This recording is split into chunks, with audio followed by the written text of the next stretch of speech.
ṣọ́ọ̀bù máa mú májò sórí kò kí n sọ́kùnrin ń bẹ̀ tó ń jókòó tí àbí kankan náà ọjà obìnrin ló ń tà ń tiẹ̀ bọ̀ àwọn ṣọ́ọ̀bù tó ti ń ta ọtí tó ti ń ta oúnjẹ yẹn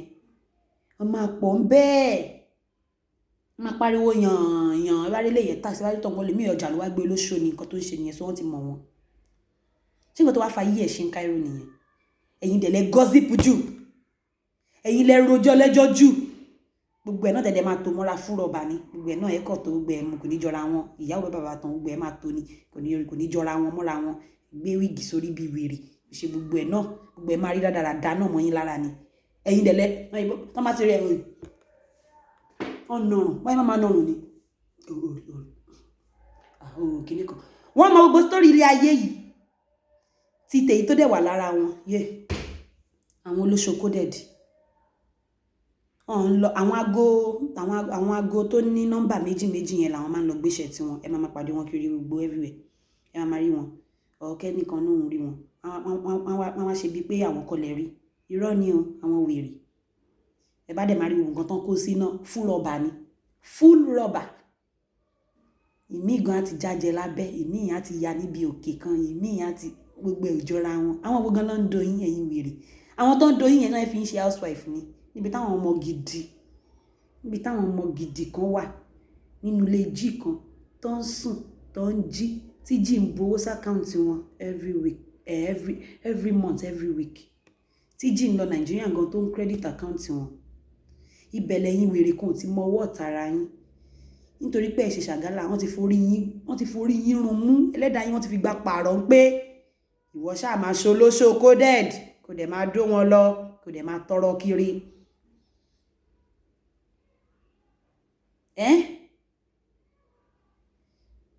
ó ga o ẹ jáwọ́ ẹ̀yin tẹ̀dẹ̀ ní ṣọ́ọ̀bù náà ẹ ní jẹ́ kẹ́ ẹ ní máa ta because ìjẹ dancing tí mo ṣe wà láṣí mo ṣe lọ sáṣírù àwọn guys yẹn kan kọjá lẹ́gbẹ̀ẹ́ mi òun dẹ̀ fẹ́ lọ jẹun ní kinní kan but ibẹ̀ yẹn ń sìn èrè ló wà lọ tó ń gọ́fẹ́ sáré lọ jẹun ní but àwọn ladies yẹn máa taxi ẹ pa bẹ́ẹ̀ nìkan èkejì dáhùn pé wo má lọ ọ̀dọ̀ tìbí yàn ọ̀dọ̀ kinní kan ní kò lọ kinní kan ibẹ̀ yẹn náà nǹkan wo kó bá ti wọlé báyìí níbi pé wọ́n ń ṣọ́ ẹ níbi pé wọ́n gbé CCTV sí ẹni wọ́n máa débẹ̀ báyìí gbogbo wọn máa débẹ̀ ẹ rà fẹ́mi náà why now mi ò sọ̀rọ̀ nípa ẹjọ́ ẹ má ṣì mí gbọ́ o ìwọ tó bá dẹ̀ wá ṣì mí gbọ́ mo mọ̀ pé lẹ́kùn ti mọ̀ ìyáláyà yín lè mi jẹ́ bó bá wù ẹ́ wá pàdé mi títí pé mo bá ẹ rí orí ẹ̀ tó burú yẹ báyìí gan máa mú picture ẹ pé yes eléyìí sọ pé òun ni mò ń bá rí so ẹ bá mi wojú ẹ o ẹ bá mi sọ kó jáwọ́ ṣo lórí ẹ burú ni mi ò bá anybody rí o I'm talking generally so mi ò sọ̀rọ̀ nípa àwọn tó jẹ́ pé ó kọ̀ wá coincident èmi náà mo ti wà níbì kan rí just ordinary mo kàn lọ ṣe irun ni èmi ṣe irun bá mi bẹ̀ ni wọ́n dẹ̀ ń ṣe fàájì fún mind kìnnìkan mi ò mind ó dẹ̀ rà fún mi ìyẹn yàtọ̀ ọ̀rọ̀ bóyá àwọn tó yẹ pé yẹ̀sùn kọ̀ débi kan tó bá tó ń ṣe fàájì ni ìwọ náà ra kìnnìkan bá àbí ṣó máa jẹ́ kí tó fi lọ ẹ́ fúnra wọn ó better. There is a guy again as in kíní yẹn pọ̀ gan bí mo dẹ̀ yín sọ yẹ̀yìn tẹ́ bá ń wò mí náà ẹ máa mọ ẹ ti máa náwọn oríṣiríṣi sin nípa ẹ̀. There is a guy again guy yẹn ọjọ́ yẹn ó ló fẹ́ sanwó ilé ẹ̀ ó wá lọ sáṣírù pé kó ń kọ̀ sáré lọ ra oúnjẹ due to pé girlfriend ẹ̀ wà ń bíṣẹ́ ó dẹ̀ sáré lọ ra oúnjẹ bí tó ti lọ ra oúnjẹ ọ̀tọ̀ níye tó fẹ́ ná tó ti ní target pé owó ilé mi lélẹ̀ má yẹn gan ti ń pè pé kókó wá tó o pé kó ń sáré lóúnjẹ nánà gààyè kìnnìkan nánà fi tẹ̀rí kìnnìkan ó ti sọ fún má yẹn sílẹ̀ yẹn láńlọ́dẹ̀ ó dẹ̀ dá ṣírù ó dẹ̀ fẹ́ oúnjẹ the tax set ẹlòmíì náà guys yẹn dẹ̀ máa ń tijú pé kán tiẹ̀ máa sọ òun lẹ́nu àbí kinní kan ẹlòmíì oúnjẹ tó fẹ́ lọ rà bóyá oúnjẹ £100 àbí 150 àti ìwà ìrẹ́rìí ló fẹ́ jẹ o owó tó máa ná níbi tó ti ń ra oúnjẹ yẹn á ná more than 500 extra lẹ́yìn oúnjẹ tó ń fún rẹ̀ jẹ. It's not as if maybe they are complaining or maybe ṣé wọ́n sọ pé kò sówó lọ́wọ́ tàwọn. It's not like that. They are really complaining. And at the same time, jáwọ́ nínú ìwà wèrè yẹn kò dáa. Kò ṣe bá lọ́wọ́ èèyàn, kò ṣe fi lọ́mọ lọ́wọ́. Kò ń ṣe bára ló fẹ́ tọrọ tó fẹ́ fi save owó sínú account ẹ̀. Kò ń ṣe bára ló fẹ́ tọrọ tó fẹ́ fi lọ establish ara ẹ̀ fókòwò ní Nàìjíríà. Even though tí ó bá jẹ́ pé yes òun tọrọ bára tó fi ń survive jọ báwo ló fẹ́ tó bá fẹ́ lọ sílé ṣó fẹ́ tọrọ bára tó fẹ́ fi ra ticket ni ó fẹ́ tọrọ bára tó fẹ́ fi san overstay ni ó fẹ́ tọrọ bára tó fẹ́ fi délé tó fẹ́ fi establish ara ẹ̀ ni think but you can still be doing one business or the other tó máa fi máa pe owó fún ẹ láyé tá a tiẹ̀ wáyé I said it in my last blog pé àwọn girls nísìn wọ́n ti ń gbọ́n yes àtìrẹ́ tó ti lọ ń kọ́ tailor àtìrẹ́ tó ti lọ ń kọ́ hairdresser ẹ bá ti rí àwọn ṣọ́ọ̀bù hairdresser nísìn àwọn ọmọọṣẹ́ ti ń kún bẹ́ẹ̀ ní Cairo nsìn ní ṣọ́ọ̀bù tailor nsìn àwọn ọmọọṣẹ́ ti ń kún bẹ́ẹ̀ ní Cairo nsìn. It's never too late. It is not how far but how well. And thank God for whosoever talks to their ear tí wọ́n fi mọ̀ wípé let me do something like this, let me take this bold step. So kudos to that person tó bá wọn sọ̀rọ̀, which I used to see it like church wọ́n máa ń ṣí wọn létí gan, wọ́n máa ń ṣí gbogbo àwọn obìnrin létí wípé we have to do something, which is very good. So àwọn èèyàn tí ń kọ́ tẹ́lẹ̀, àwọn èèyàn tí ń kọ́ cake ìjọ òun bẹ́ẹ̀ ṣì nẹ́nìkan woman kò lè tó yẹn ní Salab wọ́n sì ṣe fídíò wọ́n sì ṣe freedom fẹ́yàn méjì tán gba freedom cake tán ṣe freedom fún wọn pé wọ́n ti kọ́ṣẹ́ cake tán. Darati Muji wọ́n ṣe cake,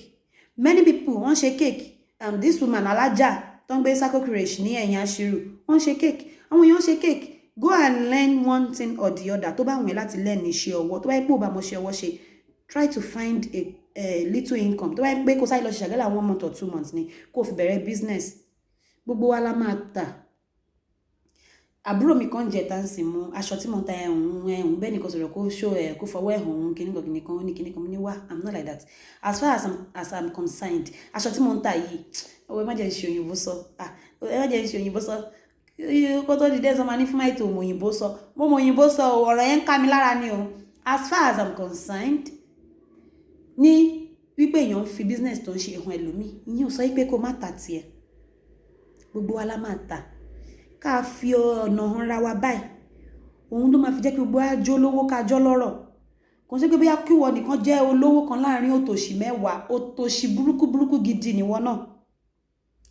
Iṣẹ́ tí mo ń ṣe yìí tí mo ń tajà àwọn bá aṣọ tí ẹ̀dẹ̀ tí mo ń ta yìí at least mo ti mú èèyàn méjì ọ̀tọ̀ọ̀tọ̀ lọ sí bí mo yẹn ń tajà mo dẹ̀ ti fọwọ́ ẹ̀ hàn wọn.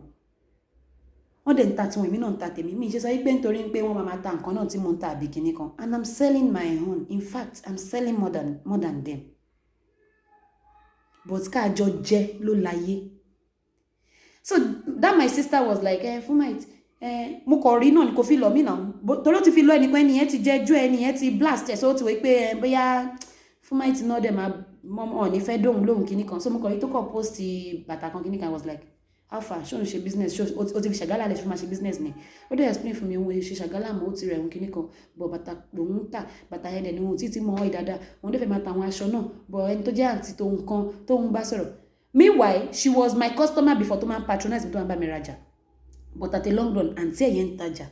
kò wá patronize mi mọ́ ó wá ń bá àǹtí ẹ̀yẹn rajà not knowing pé àǹtí yẹn ọgbọ́n ọ̀tá tòun ni wọ́n tóun bá fẹ́ gbé gba business yẹn. Nígbà tó wá di pé fẹ́ ṣe business wá sọ fún àǹtí yẹn pé àwọn fẹ́ máa tajà báyìí kí nìkan ẹ̀dẹ̀ fọwọ́ ẹ̀hún gbogbo bẹ́ẹ̀ tẹ́tí máa ń rí ibi tẹ́tí máa ń rí picture bẹ́ẹ̀ máa ń download ẹ̀ ibi tẹ́tí bẹ́ẹ̀ máa ń rọjà kí nìkan. The lady twisted it with her tó jẹ́ pé wọ́n bẹ̀rẹ̀ sí ní ó tó sáà ba ojú ọmọ yẹn jẹ́ pé like kí nìkan pé bíi pé bíi ìtara òwò pé like kí nìkan so kò bá a sọ̀rọ̀ mọ́. Bàtí mi wá ta sí tí mo rí lórí status mi kí nìkan bàtà tó post ṣe ṣàgálà mọ́ kí nìkan àwọn ń ṣe good combo tó ń fẹ́ máa ta kí nìkan máa kọ́ ẹ wá bá mi lé báyìí máa sọ gbẹ kíní kan ó ti ná idea díẹ̀ máa join idea pẹ̀lú ẹ gbogbo ẹ máa mú ẹ lọ bí tí mo ti nàjà everything. So kò believe pé mo lè sọ bẹ́ẹ̀ ó wà force láti explain fún mi nǹkan tí ó ti ṣẹlẹ̀ tí ẹni báyìí tóun bá rajà tó jẹ́ customer tóun lẹ́yìn tóun bá mi rajà mọ́ báyìí tó ti ẹ̀jẹ̀ bẹ́ẹ̀ ni ẹ tó ṣe jẹ́ sóhun fún máì tóun mọ̀ pé kíní kan. So bí ilé ayé ṣe rí nìyẹn tó bá fẹ́ máa ta aṣọ wo kí gbogbo kárí ògo máa ta aṣọ nǹkan tẹ́mi kọ̀ rí ni wípé àwọn èèyàn abátorí pé ẹnìkan sìn ó ti ń ta fóònù yìí then gbogbo aláfẹ́ gbégbá fóònù. No, think of something else. Tẹ́nìkan bá ń ta fóònù yìí ìwọ try kó draft bí wọ́n ṣe máa ṣe cream yìí tí wọ́n máa ta. so táwọn èèyàn bá ń ra fóònù yìí wọ́n á ra cream yìí náà kò ní jẹ́ pé ẹjẹ́ máa tẹ́lẹ̀ èèyàn bí 50% ló yẹ kó ra fóònù yìí wọ́n wá máa ẹ̀yin 50% yẹn ẹ̀yin bí 100 ti wà lórí fóònù báwo náà ìfẹ́ ta ẹ̀ wá nájà òyà ọjà ṣe fẹ́ yá. Skit nísìn àti rí pé yes skit nísìn àwọn comedy kìíníkan ẹ̀ wọ́n ti ń ṣe you try to think of another thing tó máa tún jẹ́ new thing sáwọn èèyàn. Example nísìn ní Nollywood kìíní nígbà tí Fúnkẹ́ Akíndélé fẹ́ ṣe tiẹ̀ ó lọ in a new dimension táwọn èèyàn wọ̀ sọ wow ó jẹ́ kó tètè sáré blow gan which is Jennifer Diary. Àwọn òyìnbó ẹnìkan mú òyìnbó sọ ẹnìkan òyìnbó sọ ibi tó ti dé lẹ́nì tó bẹ̀rẹ̀ sí ní sọ̀rọ̀ tó dẹ̀ sọ òun dẹni gíga lọ wáyé tóun náà ṣe lọ dá another kìíní sílẹ̀ kó náà sọ pé òun ṣe Yorùbá movie normal story táwọn wò náà ni but òun ṣe tiẹ̀ ní another way which is good. Àwọn èèyàn kan ti ń ṣe skit wọ́n ti ń ṣe funny comedy gbogbo èèyàn sì wọ́n ti gba wèrè comedy kìíní gbogbo èèyàn ló fẹ́ ṣe comedy báyìí gbogbo èèyàn ló fẹ́ ṣe skit. Àwọn èèyàn nísìn wọ́n ti ń di pé ok example mi ìwà mọ̀ wáyé bóyá ṣe blog tèmi ṣe ṣó lé lójú yín ni àti mi tí rẹ̀ anybody tó gbégbẹ́ ẹ̀ sófà ṣó lé ni anyway èmi náà mo ní passion fún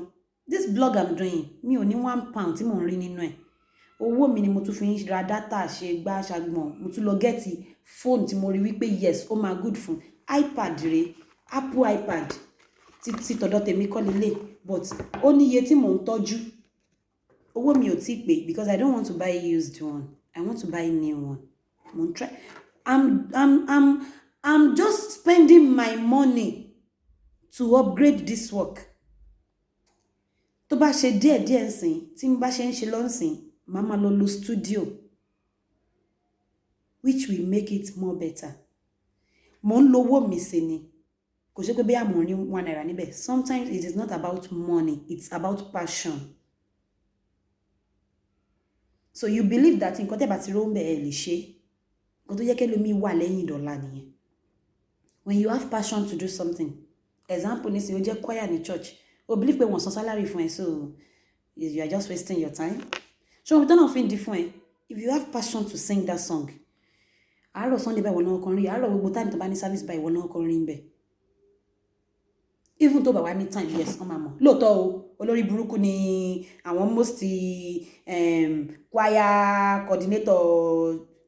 Cairo àtàwọn choir míì àtàwọn choir yes I'm not sorry to say it wèrè ló pọ̀ jù nínú àwọn míì gbogbo everybody kọ́kọ́ra wọn sí church pé kí ni wèrè ló pọ̀ jù wèrè ẹgẹ́ bólúṣọ́ mi ṣe máa ń sọ olùṣọ́ ní ọlọ́run ti ráwọn ní ọba wèrè tó yí fi àwọn ṣo lórí àwọn wèrè olùṣọ́ dẹ̀ máa sọ pé ọlọ́run ò sọ pé káwọn èèyàn tó normal wá sí church àwọn wèrè náà lọ́lọ́ sọ pé kó wá sí church because Cairo ni mo sọ pé it is compulsory for you to come to church. It is very very compulsory. It's like maybe I want mark attendance. Cairo ni mo ti rí pé it is very compulsory for you that o ti wà nínú choir then ó di dandan o pé kó máa wá sí church time to time torí pé wà ní choir láì ṣe pé bóyá wọn ò mọ nǹkan tí gbogbo wa ṣe nínú ìlú yìí even at your own inconvenient time kó tiẹ̀ máa fún wọn lé excuse gan wọ́n dẹ̀ láti tako ẹ̀ pẹ̀lú excuse ẹ̀ for what? Ẹni tó ṣí ṣọ́ọ̀ṣì sílẹ̀ tó ń ṣe kíní ó ń bá ministry tiẹ̀ lọ nínú why tẹ́ máa nira yín lára lórí nǹkan tí ẹni tí ò ní time àti ṣe nǹkan tó mọ nǹkan tó ń ṣe. I don't know even someone at work telling you I'm at work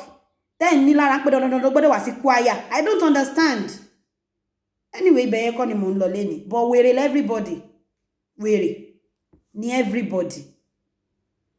anyway wọ́n tó wá hàn pé wọ́n ni mò ń bá wí tó bá wọn pórí ẹ̀ burú wá bá mi so ẹ bá ti pé nìkan ti ń ṣe business kan ẹ fi business yẹn sílẹ̀ ẹ ṣe mí so that a tún mójú àwọn èèyàn lásì nǹkan mi wọ́n á máa patronize yẹn later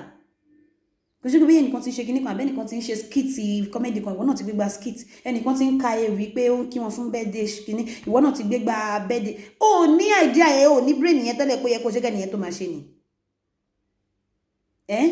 ìsìn ló di pé aṣọ títa ẹ̀ṣẹ̀ wá di gbàràngbàràn ó dọ̀pọ̀ kíní kan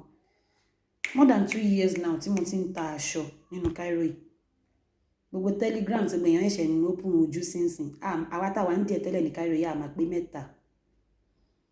ta fi ń ta aṣọ ta bàtà ta gbogbo ẹ̀ but tẹ́nìkan bá ti ń ta zobo báyìí gbogbo èèyàn fẹ́ gbégbá zobo nǹkan tó bá wa Nigerian jẹ́ nìyẹn. You don't make use of your own brain. We only copy from other people. You try to copy good things that will change your life, not things that will wreck you down or things that will make you stagnant. Because but then you be 100 tí wà ń di sóbò tí wọ́n náà pé ayé kí ni náà máa ṣe business kí ni náà máa ta sóbò ẹjọ́ máa wà lójú kan náà bí ọmọ ráìsì ní ikán ògbé kan ikán jura wọn lọ bí ọmọ ráìsì ẹjọ́ máa wà ní. ẹjọ́ ẹ̀yin corporate beggars ẹ yé ṣe ẹ wá nǹkan ṣe ọ̀tọ̀ ní pé bóyá fẹ́ start nǹkan ẹ bá wọn pàdé tó jẹ́ àwọn jíga ìkankan sọ̀rọ̀ kò sẹ́ni tí ò ní jíga tó jẹ́ bí pàdé nǹkan ẹ bá wọn sọ̀rọ̀ even your boyfriend ẹ bá wọn sọ̀rọ̀ ẹ jẹ́ kán starting with any little income or if you feel like nǹkan bó jẹ́ some days ṣàgà some months ṣàgàlà ni go for bring her up or if you feel that nǹkan go and start a new life instead of kẹ́ wá máa bà wọn tó ní lójú jẹ́ ní ìbàyẹ̀ kẹ́ máa tọrọ kiri kẹ́ máa ṣèrànù kiri ẹ dẹ́ máa gossip ẹ̀yin lẹ gossip jù gẹ́gẹ́ bí mo sọ lẹ́ẹ̀kan ẹ̀yin lẹ gossip jù ẹ̀yin ẹni tẹ́ ń gossip nípa ẹ̀yẹn ẹ̀ dá tó ẹ̀yin lẹ máa rẹ́ni tó ti fẹ́ rí ẹni tó ti yàn rí ẹni tó ti tọ̀ rí ẹni tó ti ṣe kiri kan rí ẹ̀yin lẹ máa rí nígbà tó ṣu tí ò nùdí ẹ̀yin lẹ máa rí nígbà tó só tí ó rùn ẹ̀yin lẹ máa rí nígbà tí kinní kan ṣe kinní kan gbogbo story onístory lẹ́yìn mọ̀ ẹ̀yin dẹ̀rẹ̀ òun rè log of wood ló wà lójú yín báyìí ẹ kọ́kọ́ yọ ti ojú yín kúrò kẹ́ tó máa rí tẹni ẹlẹ́ni ìgbà míì gan I wonder tí bá rí ẹlòmíì tó ń sọ̀rọ̀ ẹlòmíì tí bá rí ẹlòmíì tó ń sọ̀rọ̀ èèyàn àbí tó ń sọ̀rọ̀ èèyàn mo kàn máa ń wò báyìí wọ́n ní ẹ fún ẹnìkan sọ pé kinní kan pa ẹ fún máa ẹni tó sọ fún mi rèé pé kinní kan máa kọ́ báyìí pé ṣé mo lè délé ìlú òun ṣà ilé ìkẹ́ Cairo yìí ni mo ti rí pé people will be hating you for what they hear about you or because of what someone told them about you. Cairo yìí ni mo ti rí pé èèyàn kan á máa bá ẹnìkan jà nítorí pé wọ́n ní kó ṣe nǹkan tí ò dẹ̀ ṣe as in like example nísìnyí bóyá mo rí àǹtí mi kan pẹ̀lú bọ̀bọ̀ kan so mo á rò pé bọ̀bọ̀ yìí ẹni bí ni kí láǹtí mi ṣe pẹ̀lú bọ̀bọ̀ yìí báyìí ló ti ṣe báyìí kí nìkan ló ti ṣe wọ́n ní ìwọ̀n lèèyàn ń jẹ nínú ajá tó ń sínwín kéèyàn náà má bàa máa sínwín ajá already ó ti ń sínwín ó ti ń ṣe gángan ó ti ṣe dìgbòlugi wọ́n wá pa tó bá tiẹ̀ wá jẹ́ pé yes ó ti dandan kó jẹ ajá yìí tí ẹ̀ jẹ́ díẹ̀ tó bá ti lọ jẹ́ jù ó máa padà wọ́rì inú tiẹ̀ náà ó máa padà wọ́rì stomach ẹ̀ so ìwọ̀n lèèyàn ń jẹ nínú ajá tó ń sínwín wọ́n yìí máa ń sọ nìyẹn ó ti rí pé yes bọ̀bọ̀ yẹn nìyẹn okay let's assume pé yes ó fẹ́ help sister àbí ó fẹ́ ṣí sister ẹ̀ létí pé kán lè mọ̀ pé ẹni tó ń tẹ̀lé yìí ó báyìí ni okay it's very good my dear sister you can simply tell her àǹtí mi bọ̀dá yìí báyìí ẹ má máa no mi ìfẹ́ kẹ́ bá bọ̀dá yìí ṣe àbí mi ìfẹ́ kẹ́ súnmọ́ bọ̀dá ẹ wo bọ̀dá yìí ó ṣe kìnnìkan you can talk to her yes but èwo wá ní pé dandan o ẹ gbọ́dọ̀ fi bọ̀dá yẹn lẹ̀ ní o irọ́ o ẹ̀yin tẹ́ bá ti fi bọ̀dá yẹn lẹ̀ irọ́ èmi àti yín ò jọ ní sọ̀rọ̀ mọ́ èmi àti yín ò jọ ní ṣe mọ́ láyé èmi àti yín ò ṣe kìnnìkan why ẹ máa bínú nǹkan tí ó kàn yín please tell me let's assume pé bọ̀dá tí wọ́n sọ yẹn ká sọ pé ìgbà tí wọ́n mọ bọ̀dá yẹn ló ní gbogbo nǹkan tó ṣe yẹn or bóyá ló ti commit gbogbo atrocities tí wọ́n sọ yẹn or bóyá wò ó tiẹ̀ mọ́ gan bóyá àwọn èèyàn lọ sọ fún ẹ pé nǹkan bóyá àwọn tó ti mọ̀ ń gbà yẹn bóyá lóòótọ́ ènìyàn bóyá ó jẹ́ èèyàn burúkú gan tẹ́lẹ̀ bí ó ti wá turn a new leaf ó ti wá change ìwọ ẹ̀ṣẹ̀ wá rí ó lè jẹ́ time tó wà pẹ̀lú àǹtí ẹ̀yẹn maybe ó ti change tó dẹ̀ wà normal tó calm down tó dẹ̀ ń ṣe normal táǹtí ẹ̀ dẹ̀ pé ẹni yìí nǹkan tẹ́ ń sọ nípa ẹ̀kọ́ ni mò ń rí now and they are good to go tó bá pẹ́ ni tọ́lọ́run kọ mọ́ àǹtí ẹ̀ nìyẹn o bóyá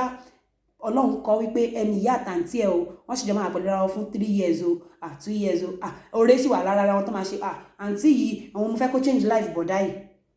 àbí bọ̀dá yìí fẹ́ kó change life àǹtí yìí àbí no help àǹtí yìí ọwọ́ bọ̀bọ̀ yìí ló wà tí wọ́n dẹ̀ ti ń fi selfishness greediness madness foolishness stupidity tó wà nínú life tiẹ̀ tó dẹ̀ ti fi ń affect ẹnẹlẹ́ni. Ó wá tọ́ sí gbogbo èèyàn kan yọ owó aró. Tán bá ń sanwó alágbàfọ̀ kò yẹ kó kan àtọ́lé tiẹ̀. Tán bá ń sọ̀rọ̀ pé ẹnìkan ò dáa àbẹ́nìkan ṣe kinní kan kò yẹ kó tọ́ sẹ́nu ẹlòmíì rárá. Bí àwọn olórí burúkú ọmọ rádaràda kan, ọmọ rádaràda tó jẹ́ pé kò tó bàtà ẹsẹ̀ mi gan lásán. Shit ẹ̀ gan, wèrè tán jọ ń rìn nísìn gan ló ti sọ gbogbo full shit ẹ̀ fún mi, àtèyí tí mo mọ̀ pa àti tí mi tí mọ̀ kí n tó mọ̀ gan tó ti sọ gbogbo ẹ̀ fún tó yẹ pé gbogbo story ẹ̀ rí lọ́wọ́ mi. Tó jẹ́ pé if you are able to see the stomach of the person tó ń pè ní pé ẹjọ́ ń rìn nísìn, tó mọ̀ nǹkan tó wà able láti lè gbọ́ nǹkan tó ti fi ẹnu ẹ̀ sọ nípa ẹ̀,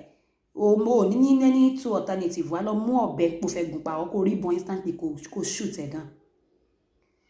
Ìwọ yẹn ló ń sọ pé èmi ń ṣe blog kún ara tèmi. So I was just like ṣé mo lè délé yìí lóhùn because kò tó bàtà ẹsẹ̀ mi gan, because ṣé léyìí olóorun gbogbo ẹ̀ ó pọ̀ gan, ìwọ tó kì í wẹ̀ gbogbo ẹ̀ òbò ń rùn, gbogbo àwọn tó ń dún ẹ gan, àwọn do free £200 náà fi ń dún ẹ, gbogbo ẹ̀ ló ń rùn ṣìọ̀ṣìọ̀. O ò tó nǹkankan, you don't want anything, o ò tó àbúrò mi kẹrin. I'm not talking about age, I'm talking about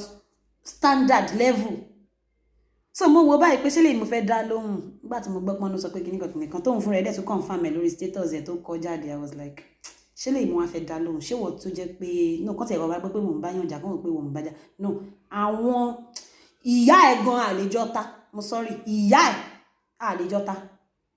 Ìdí pé mo sorry ni pé èmi àti ìyá ẹ̀ kọ́ lájọ ní issue, but I'm sorry to say that, but just for her to know pé àjọ sí ní level.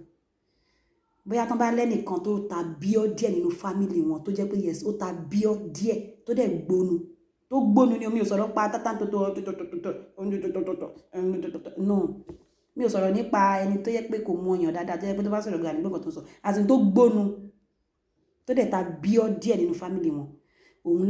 ló sì lè dúró láti bá mi ta pé yes mo fẹ́ gbèjà àbúrò mi, ìyẹn mo sì lè face. But ṣé relé tó yẹ pé like gbogbo story life ẹ̀ gan bó ṣe rí gan frustration ló bá débi tó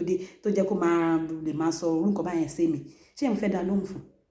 Àbí ṣé wèrè tán jọ rìn tó ti bà tiẹ̀ jẹ́ complete ní ohun tó ti dá tiẹ̀ wò fún gbogbo wa nígbà yẹn tí gbogbo wa mọ story ẹni tó padà lọ ń bá ṣe, ṣé yẹn mo fẹ́ máa bá ta? So you don't just talk about people kẹ́ dúró tì pé dandan ẹni ẹ gbọ́dọ̀ ṣe nǹkan yẹn. Kárí mo sì rí pé wọ́n ti ń hate èèyàn kan pé dandan torí pé kò ṣe nǹkan tó fẹ́ ṣe.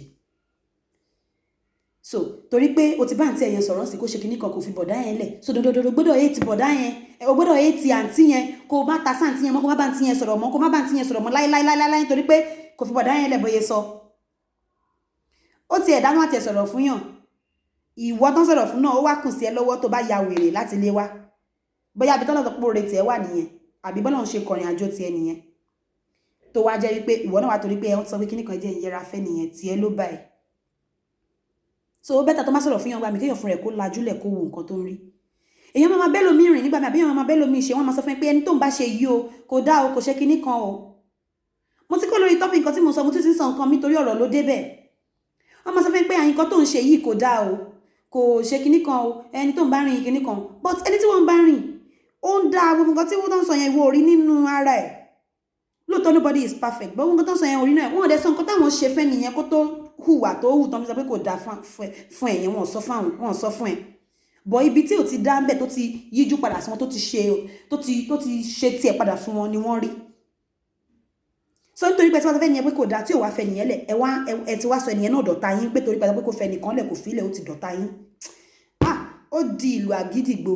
ọlọ́gbọ́n ló ń jo ọ̀mọ̀ràn ló mọ̀, if you know you know. But ìwọ tó bá jẹ́ bastard 50-40 ẹ̀yin tẹ̀lé ń sọ̀rọ̀ èèyàn yìí, ẹ̀yin lẹ́wà náà àwọn tó ń tọrọ owó kiri aṣírù, ẹ̀yin lẹ́wà náà àwọn olóṣò coded òru ni àwọn aago méjì bí irú àwọn numbers tago ẹ̀ bá jẹ́ méjì yẹn bí irú àwọn òru bí 1 àti 1 which is 11 bí àwọn bí 1 àti 2 which is 12 lọ́ máa ń gbéṣẹ́ wọlé horo sí horo. Gbogbo òbò wọn náà ti dó tán tábà, gbogbo òbò wọn náà ti dó tán sàlábù, gbogbo ẹ̀ lọ ti dó tán ní wọn lè ríṣẹ́ chemist gbà tó láwọn chemist wọn ní fẹ́ dóró òbò orí ibú báyẹn. tó rán mọ nǹkan tó ń ṣe sáwọn tó wà àwọn ọ̀pọ̀lọpọ̀ ọkùnrin kan tó yẹ pé kán tó dóbò gan àwọn gan ti tẹ̀ sí Google how far o báwo ni ṣó ń lọ ṣé ó sì wí ó sì ṣe blessing sì wà ń bẹ̀ wọ́n á sọ wọn pé sí nǹkan mọ́ ó ti ń po tọ́nu ó ti tán àwọn náà yí wọ́wọ́ sí BRT ni ṣérù yẹn ló wá fẹ́ sọ̀rọ̀ lọ́rọ̀ ló fẹ́ dùn yàn ẹ jọ̀ọ́ ẹ yé sórí burúkú mọ́ láṣírù ẹ yé sórí burúkú mọ́ láṣírù ẹ yé bá wà lójú jẹ́ ẹ yé bá Nigerians in Cairo jẹ́ ẹ yé sórí burúkú gbọ́ Nigerian community wọ́n ti sọ ẹ gbọ́ ẹ yé sórí burúkú mọ́ láṣírù ẹ̀yin obìnrin ẹ yé fòbò gba £5 ẹ yé fòbò gba £200 ó kéré láìfún yín bẹ́tà jù báyẹn lọ tẹ́ bá mọ nǹkan tẹ́ ń ṣe ẹ wo mi ò ná appetite àti sọ̀rọ̀ tó pọ̀ jù lẹ́nu I don't have appetite to talk much ẹ wo ẹ jẹ́ ń dúró ń bẹ̀ yẹn mood mi lẹ́nu kò mí kí n sọ̀rọ̀ tó pọ̀ no I'm not in good mood to talk much so let me just stop there I don't have appetite to talk much okay àwọn pẹ́ yìí wèrè kan mú eré mú àwàdà bẹ́ẹ̀ bá ṣe gbọ́ pé kò ní appetite nísìnyí ẹ máa ní appetite ló ń lò fún péyàn tí ó sọ̀rọ̀ púpọ̀ ní orí yín ló burú work without play make a dull bitch like you not me so èmi ń ṣeré pa ni so ẹ máa sọ lọ ẹ máa rò lọ bẹ́ẹ̀ ẹ̀yin wèrè so I don't have appetite to talk much today mi ò ní appetite láti sọ ọ̀rọ̀ tó pọ̀ lénìí so ṣókí lọ bẹ oge ọba díẹ̀ tí mo sọ yẹn ó ti tó thank you guys I love you guys gbogbo ẹ̀yin tèmi ẹ̀yin tẹ́ máa ń bá mi wo fídíò mi ẹ̀yin tẹ́ máa ń fún mi ní message tẹ́ máa ń pè mí tẹ́ máa ń jẹ́ kó wù mí láti tún ṣe mí ẹ̀yin tẹ́ máa ń ṣe níṣe pé yìnyín kẹ́ni ṣe mí àbáyé náà máa ń sọ tẹ́ máa ń fún mi ní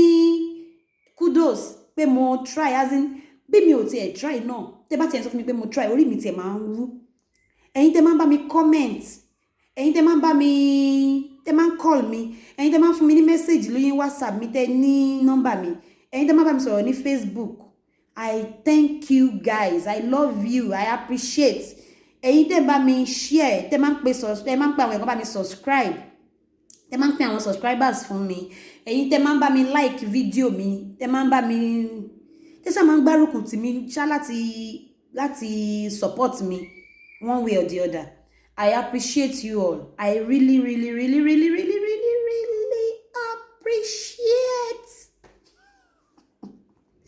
ṣé nǹkan tí wọ́n á ṣe mí báyìí ṣé I'm not talking in the rubbish like this so I thank you all I really appreciate you I love you guys ẹ̀yin tẹ́ ẹ̀dẹ̀ fẹ́ wa náà ẹ̀yin tẹ́ kó wa jẹ